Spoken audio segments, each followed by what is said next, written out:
안녕하세요. 유튜브 채널 잉글리싱의 시브입니다. 저는 지금까지 오프라인으로 성인 대상으로 영어를 가르쳐 왔었는데요. 코로나를 겪고 나서 좀 깨달은 게 있어요. 계속 오프라인으로 수업하다가는 또 코로나 같은 일이 발생했을 때 죽도 밥도 안 되겠다라는 생각이 들어서 온라인 수업을 시작해 보려고 이렇게 수업 소개 영상을 만들게 되었습니다. 저는 오프라인으로 수업한 경력이 훨씬 더 많기 때문에 온라인은 조금 어색합니다. 하지만 천천히 나아질 거라고 생각을 하고요. 수업 진행은 온라인은 뭐 칠판이라든지 학생 노트가 없기 때문에 여기 제 아이패드에 있는 굿노트라는 어플을 사용해서 설명하면서 수업 소개를 하려고 해요. 제가 수업 소개 영상을 만드는 이유는 학생들 입장에서 수업을 선택할 때 조금 더 구체적으로 앞으로 무엇을 배울지 감을 잡으시면 수업을 선택하는데 조금 더 본인한테 맞는 수업을 선택할 수 있지 않을까 싶어서 이렇게 소개 영상을 만들게 되었습니다. 채널명을 왜 잉글리싱으로 했는지부터 이야기를 할게요. 잉글리싱은 자 여기 보면 잉글리시라는 단어에 ding를 붙인 거예요. 여기 붙은 ding는 영어 문법에서 진행을 나타내거든요. 그래서 저는 저와 공부하시는 학생분들이 영어 공부를 과거나 미래가 아닌 현재 진행되는 것으로 받아들이셨으면 좋겠다라는 마음을 담아서 채널명을 잉글리싱으로 만들어 봤습니다. 그리고 제 이름은 실명은 아닌데 시브로 하기로 했어요. 이 채널에서. 그 이유는 요 이름이 제 수업의 특징을 좀 잘 나타내주는 이름인 것 같아서인데요. 이 이름은 영어 단어 세 가지를 합친 이름입니다. Simplified, Intuitive, Visualized. 요거는 이제 제 문법 수업이 제 개인적인 생각이긴 한데 다른 수업보다 좀 더 간소화하고 직관적이고 시각화하지 않았나라는 생각이 들어서 이렇게 10으로 해봤어요. 여기 밑에 보시면 수업 속에 명사, 형용사, 부사, 동사 형태 이렇게 있는데 요거는 제가 그냥 보기 편하려고 만든 거라서 지금은 신경 안 쓰셔도 됩니다. 바로 그 다음 페이지 볼게요. 우선은 차이점 두 가지를 이야기를 하고 문법 수업에서 무엇을 배울 것인지 좀 설명을 드리려고 해요. 이렇게 차이점을 이야기하는 이유는 한국어랑 영어랑 언어적으로 봤을 때 굉장히 연관성이 없는 언어라고 합니다. 그러면 문법 공부를 할 때 한국인 입장에서 왜 그런지는 모르겠지만 영어 문법은 이렇다고 하니까 그냥 이대로 받아들여야겠다 라고 생각하실 수 있는데 그렇게 생각하지 마시고 상식적으로 이런 큰 차이점이 있으니까 이런 부분이 영어 문법에 이렇게 적용됐구나 라고 받아들이셨으면 좋겠다라는 마음에 이렇게 차이점부터 말씀드립니다. 첫 번째 차이점은 간단하게 이름, 날짜, 주소로 보여드릴 겁니다. 우리 모국어인 한국어는 파란색으로 나타내고요. 지금 목표 언어인 영어는 빨간색으로 이렇게 나타낼게요. 이름 예시는 저희 집 강아지로 했습니다. 저희 집 강아지 이름은 정시월이에요. 성이 이렇게 앞에 가 있죠. 근데 이 이름을 영어식으로 말하려면 시월정이라고 해줘야 됩니다. 성이 이렇게 뒤로 갑니다. 날짜는 제가 우리 강아지를 데리고 온 날짜입니다. 2021년 10월 4일인데 한국식으로는 이렇게 말하는데 영어는 두 가지 방법이 있습니다. 10월 4일 2021년 그리고 4일 10월 2021년 요거는 그냥 영국식인지 미국식인지 차이인데 뭘 쓸지는 내가 영어를 쓰는 환경이 어떤 환경인가에 따라서 본인이 조절하면서 쓰면 되겠죠. 근데 공통점은 연도가 이렇게 뒤로 가 있다라는 점. 그리고 주소는 저희 집 주소를 적기에는 너무 개인적인 정보인 것 같아서 저희 집에서 가장 가까운 지하철역 주소를 한번 적어봤어요. 부산광역시 기장군 일광면 일광로 111-10. 영어권 나라에서 이 주소로 뭔가를 보낸다고 칠게요. 그러면 이 순서대로 그대로 적는 게 아니라 요 반대로 적어주셔야 됩니다. 이거를 시각적으로 좀 쉽게 표현을 하자면 이름 같은 경우는 정시 가문 안에 10월이가 이렇게 있는 거고요. 자, 날짜로 하면 2021년 안에 12개의 달 중에 10월달 안에 4일 이렇게 볼 수 있겠죠. 그리고 주소는 부산 안에 15개의 구와 하나의 군이 있다는데 여기는 기장군입니다. 기장군 안에 이렇게 일광읍이 있어요. 자, 한국어는요, 좀 더 큰 개념에서 세부적이고 핵심적인 개념의 순서대로 상대방에게 정보를 주는 언어입니다. 그에 반해서 영어는 좀 더 세부적이고 핵심적인 개념에서 좀 더 큰 개념의 순서대로 상대방에게 정보를 전달해주는 언어예요. 이런 차이점만 보면 간단하게 영어는 한국어 반대네 라고 생각하시는데 그렇게 받아들이지 마시고 좀 더 핵심적이고 세부적인 정보부터 영어는 전달하는 언어구나 라고 받아들이시면 좋겠어요. 이런 특징이 영어 문법에 다 녹아 있거든요. 어떻게 녹아 있는지 그 다음 예시로 좀 보여드릴게요. 근데 그 다음 예시를 이해하려면 두 가지 개념을 좀 알고 계셔야 됩니다. 첫 번째는 명사, 형용사인데 얘네들이 뭐냐면 영어 문법을 공부할 때 꼭 알아야 되는 팔품사라는 개념에 속한 두 개의 개념입니다. 자, 팔품사에는 이름에서도 느낄 수 있듯이 품사가 8개라는 뜻이에요. 그 중에 명사, 형용사는 2개에 해당하고요. 명사는 간단하게 이름입니다. 자, 머리카락, 이어폰, 뭐 반지, 뭐 쇼파 이런 것들을 명사라고 하고요. 형용사는 명사에 대한 부가 설명이에요. 짧은 머리카락, 뭐 내가 끼고 있는 반지, 그리고 갈색 쇼파 이렇게 이야기했을 때 짧은 내가 끼고 있는 갈색 이런 것들은 머리카락, 반지, 쇼파를 설명해주는 부가 설명이죠. 이런 것들을 간단하게 형용사라고 생각하시면 됩니다. 그리고 저는 제 수업에서 편의상 명사는 네모, 형용사는 밑줄 이렇게 끌 거예요. 근데 첫 번째 차이점에 대해서 이야기하고 지금 두 번째 그 차이점에 대해서 이제 어떤 느낌으로 문법에 적용되는지 알려드리기 위해서 설명을 하는 거잖아요. 그러면 우리 명사랑 형용사의 핵심성에 대해서 비교를 한번 해볼게요. 명사는 이름이라 그랬고 형용사는 부가 설명이라 그랬어요. 그럼 핵심성으로 비교했을 때 제 상식에서는 명사가 조금 더 핵심적인 정보입니다. 이거를 기억하고 그 다음 설명을 들어볼게요. 비교하기 위해서 여기도 한국어, 여기도 영어 이렇게 적었는데 여기는 한국어 시원한 맥주, 퇴근 후 마시는 맥주, 퇴근 후 마시는 시원한 맥주 같은 경우는 맥주가 명사예요. 그리고 이 앞에 붙은 정보는 다 맥주에 대한 부가 설명이 되겠죠. 그럼 방금 우리가 언급했던 핵심성으로 생각을 해보면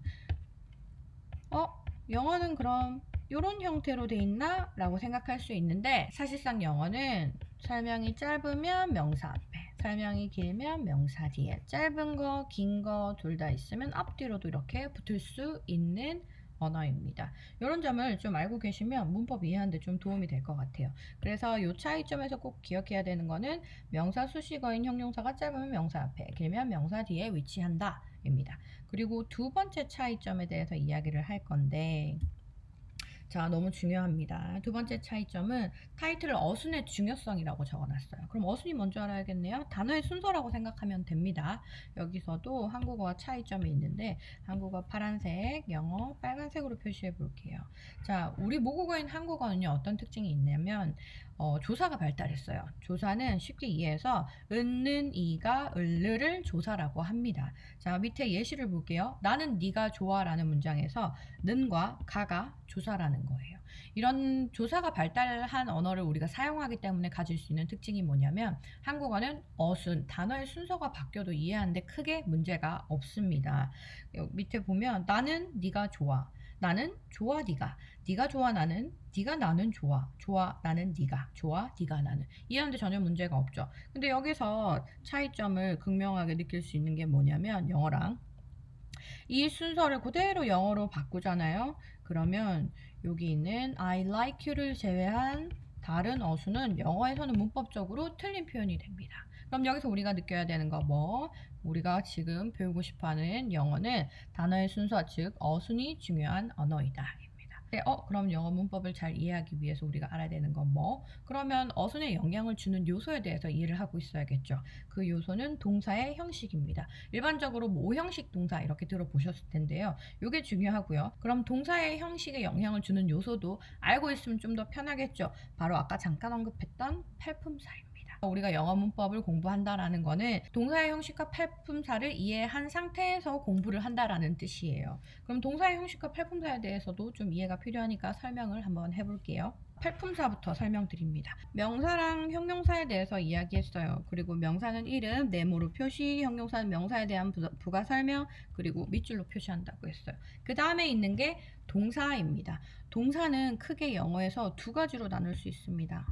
일반적으로 사용하는 용어로 설명드리자면 비동사와 일반 동사가 있는데 지금은 이 차이에 대해서 잘 모르셔도 돼요. 근데 간단하게 이해를 돕기 위해서 설명을 하자면 비동사는 뭐뭐이다, 일반 동사는 뭐뭐 하다 정도로 받아들이시면 될 것 같아요. 그리고 제 수업에서 편의상 동사는 이렇게 동그라미로 칠 거예요. 그리고 중요한 부사에 대해서 또 이야기를 할 건데 부사는 뭔지 알기 전에 동사의 영어 이름부터 한번 볼게요. 동사는 영어 이름이 verb예요. 부사의 영어 이름은 adverb입니다. 부사 영어 이름에 동사 이름이 들어가 있네요. 거기에 뭐가 더해졌냐면 ad라는 단어가 더해져 있는데 ad가 소리가 영어 동사 add와 같습니다. 그리고 영어 동사 add는 더하다라는 의미를 가지고 있어요. 그 말인즉슨 자 조금 확대해서 볼게요. 부사는 동사의 의미를 더하는 거라고 생각하면 되겠죠. 그리고 편의상 제 수업에서 부사는 이렇게 괄호로 표시를 할 거예요. 근데 사실 부사는 동사뿐만 아니라 형용사, 동사, 부사 자체에 대한 모든 부가 설명이 될 수 있는데 지금은 100% 이해 안 하셔도 됩니다. 접속사랑 감탄사는 지금 크게 언급하지 않을 겁니다. 그런데 자, 명사, 형용사, 동사, 부사, 접속사, 감탄사까지 6가지가 있는데 여기 우측에 보면 3개가 보여요. 근데 3개인데 전치사는 또 이렇게 2번 언급이 되어 있네요. 이것도 지금 이해 안 하셔도 되는데 혹시 이해하시는 분들을 위해서 덧붙이자면 전치사는 형용사 역할도 할 수 있고 부사 역할도 할 수 있기 때문에 이렇게 넣었고요. 여기 위에 있는 대명사 같은 경우는 명사 역할로 보기 때문에 명사 옆에 이렇게 넣게 되었습니다. 그래서 팔품사 8개는 명사, 형용사, 동사, 부사, 접속사, 감탄사, 대명사, 전치사가 있다고 생각하면 되겠죠. 자, 그럼 팔품사에 대해서 이해했네요. 영어 어순에 영향을 주는 게 동사의 형식, 그리고 품사라고 해서 지금 품사에 대해서 이야기를 했으니까 그럼 동사의 형식에 대해서도 이야기를 해야겠네요. 자, 여기 보면 오형식 동사라고 적혀 있고 옆에 뭐 굉장한 단어들이 막 적혀 있습니다. 지금 몰라도 돼요. 여기서 아셔야 되는 점은 간단하게 동사가 5개의 종류로 나눠질 수 있구나. 이것과 각 동사마다 뒤에 꼬리처럼 달라붙는 애들이 있을 수 있구나 라고 생각하시고 자, 주어는 몰라도 되는데 이렇게 주어까지 포함을 하면 1형식, 첫 번째 형식의 동사는요, 띄어쓰기 기준으로 2개가 있네요. 그리고 2형식은 3개, 3형식은 3개, 4형식은 4개, 5형식도 4개. 이렇게 2개, 3개, 3개, 4개, 4개가 뭐냐면 문장이 되기 위해서 꼭 필요한 요소라는 뜻이에요. 이런 요소들을 또 우리가 뭐라고 불러? 자, 필수 성분이라고 합니다. 영어 문장의 필수 성분. 근데 우리가 영어를 사용을 하거나 아니면 영화를 보거나 아니면 시험 공부 때문에 독해를 할 때 영어 문장이 단순하게 한 문장당 2단어, 3단어, 4단어로 이루어져 있진 않단 말이죠. 뭔가 더 길어요. 막 몇 줄씩 될 때도 있고. 그거는 요 필수 성분에 뭔가 더해진 것들이에요. 곧 더해진 부가 성분들을 우리는 수식어라고 부릅니다. 오늘 너무 새로운 단어가 많다고 느낄 수 있는데 한 번에 다 기억하지 않으셔도 됩니다. 반복적으로 이 영상을 보시면 될 것 같아요. 자, 지금까지 팔품사 그리고 동사의 형식에 대해서 이야기하고 동사의 형식에 대해서 이야기하면서 필수 성분이라는 단어를 썼어요. 우리 품사랑 문장 성분이랑 헷갈리면 안 돼서 잠깐 정리를 해드릴게요. 물론 새로운 단어가 많아서 좀 헷갈릴 수도 있겠지만 너무 스트레스 받지 마시고 반복적으로 시청함으로써 익숙해지시면 될 것 같아요. 자, 우선 필수 성분은 크게 주어, 수어, 목적어, 보어가 있어요.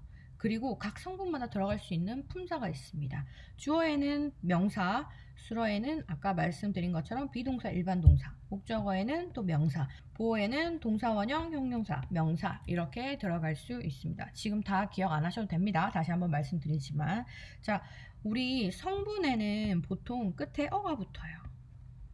근데 영어에는 수어라는 표현보다는 동사라는 표현이 조금 더 자주 사용되는 표현이긴 하죠. 그리고 품사 이야기를 할 때는 끝에 이렇게 사자가 붙습니다. 요거는 조금 기억해 주세요. 동사 원형은 나중에 설명드릴 건데 동사 원형의 지금 사만 기억하시면 돼요.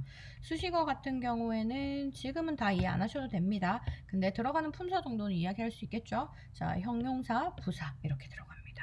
똑같아요. 성분으로 이야기할 때는 어로 끝나고 품사로 이야기할 때는 사로 이렇게 끝납니다. 자, 근데 이렇게만 봐도 뭔가 갑자기 머리가 복잡한 느낌이에요. 이런 오형식 동사 그리고 성분, 품사 이건 꼭 알아야 되는 개념인데 이거를 그냥 달달달 외우자니 실제로 영어 문장으로 이해하는 것도 아니고 뭔가 굉장히 어려운 느낌이에요. 그래서 이거를 좀 쉽게 이해시켜 드리기 위해서 제가 그 다음 단계를 좀 설명해 드리려고 해요. 그 다음 단계가 뭐냐면 요 표입니다. 자, 이 표는 제가 고심해서 만든 거라서 아마 처음 보는 분이 많으실 거예요. 제가 영어 공부를 독학한다고 가정을 했을 때 학습자 입장에서 제일 어려울 수 있는 부분이 뭘까라고 고민을 해봤는데 동사더라고요.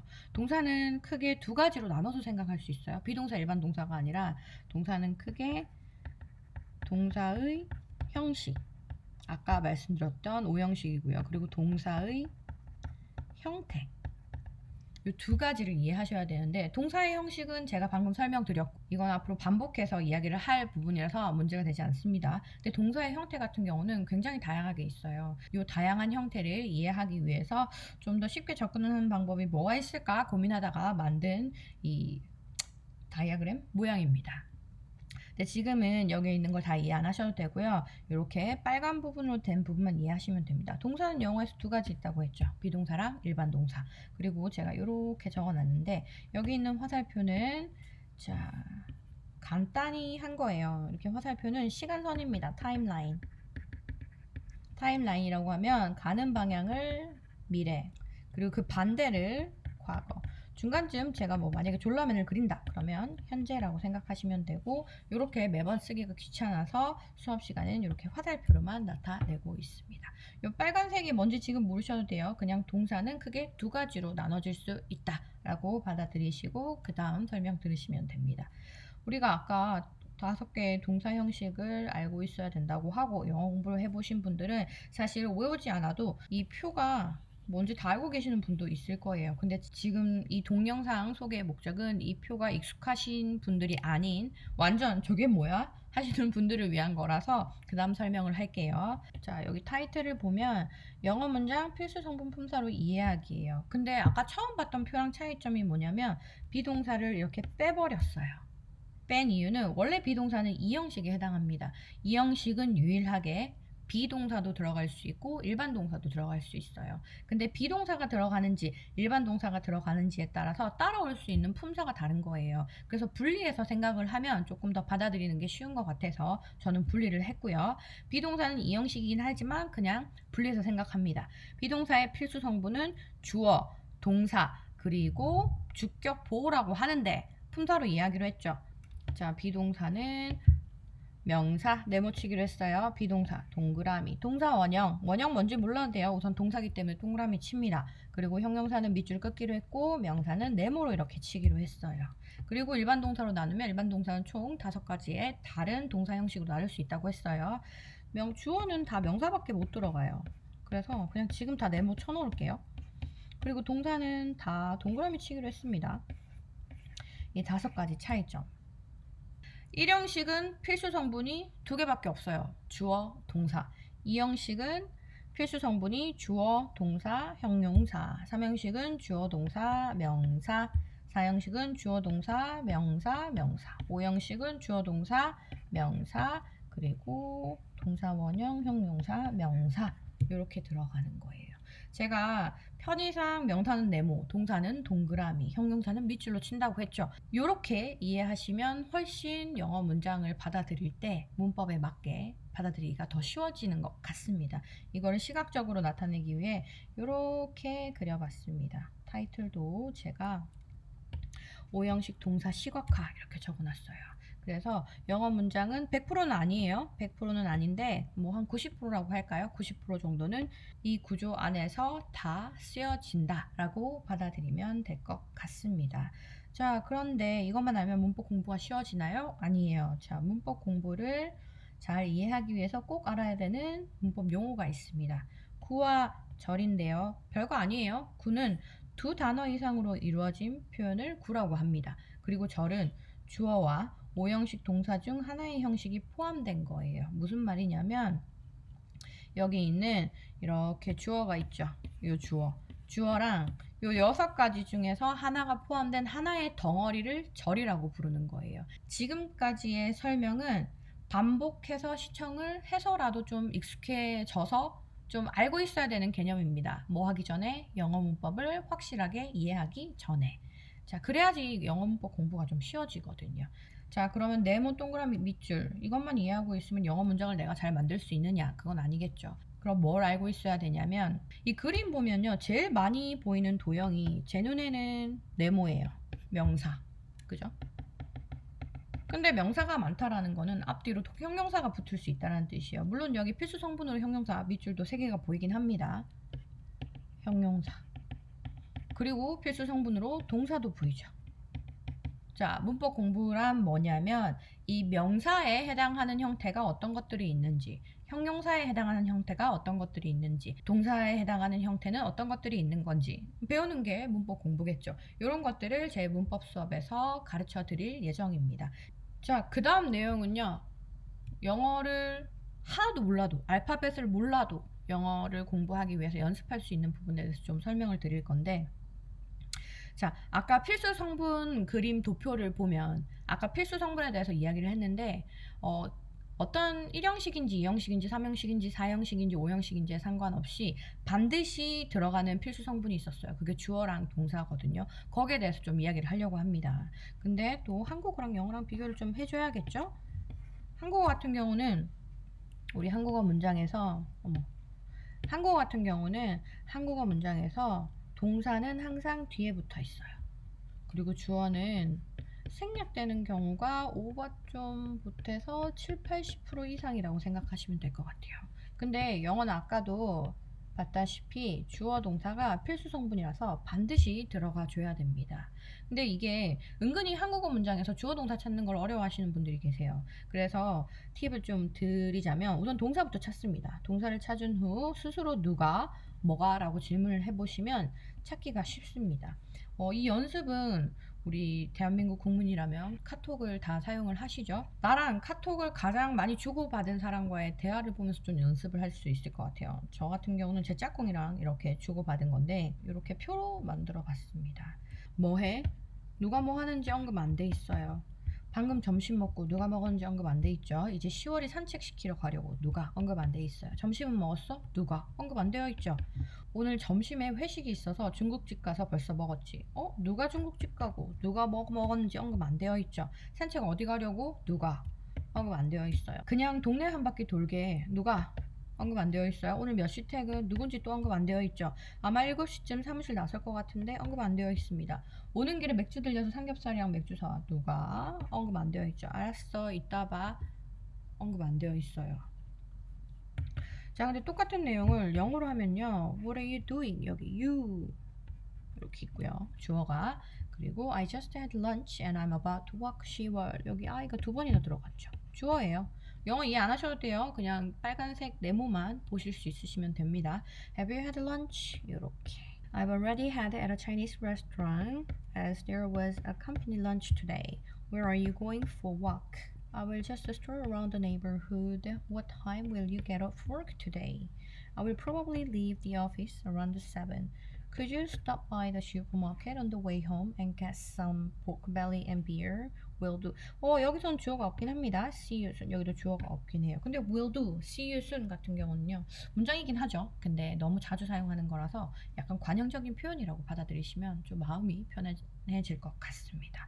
자, 이렇게 보면요. 이해할 수 있어요. 우리 모국어는요. 정말 주어가 생략되는 경우가 굉장히 많아요. 그러면 영어 공부를 제대로 하기 전에 아니면 하고 있는 중에서도 계속 연습할 수 있는 건 뭐다? 우리 모국어 문장에서 주어가 뭔지 계속 찾는 연습을 좀 해주시면 좋을 것 같습니다. 문장 안에서 주어가 뭔지 확실히 알고 계셔야지 영어로 내 생각을 문법에 맞게 잘 표현할 수 있습니다.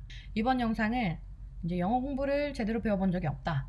근데 사실 문법을 모르고 영어 공부를 한다라는 거는 제 입장에서는 너무 시간 낭비인 것 같아요. 그렇게 한다면 그냥 정말 패턴으로 외우거나 아니면 부분적으로 기억하고 있다라는 건데 내가 공부하지 않은 상황에서 어떻게 문장을 만들어서 사용해야 될지 감이 안 온다는 거예요. 그래서 문법을 확실히 익히면서 영어 공부하시는 걸 추천을 드리는데 이번 영상은 제 문법 수업에서 어떤 것들에 대해서 언급하는지에 대해서 브리프하게 좀 알려드리는 시간이었습니다. 시간이 꽤 오래 걸렸어요. 이제 첫 번째 영상 녹화다 보니까 좀 긴장하기도 하고 말도 많이 버벅댄 것 같은데 다음 영상은 조금 더 개선된 말투, 목소리 톤으로 찾아오겠습니다. 인사를 어떻게 해야 될까요? 제가 좋아하는 영국 남자 채널처럼 오늘은 여기까지 하겠습니다. 빠이!